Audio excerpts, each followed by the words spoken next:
Good morning, Ina. Yan. Lagyan natin ng cold compress natin yung inyong mga pasa. At saka yung namamaganin yung labi. Sanhi po yan ang pagkakahulog niya sa kama. Yan. Kino-cold compress ko siya. Para mabawasan yung pamamaga ng kanyang labi.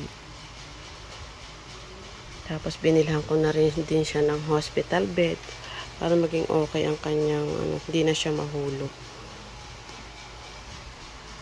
Ayan. Mababawasan ng pamamaga na inyong labi, magiging feel better na kayo. Ayan. Tiyaga-tiyaga lang.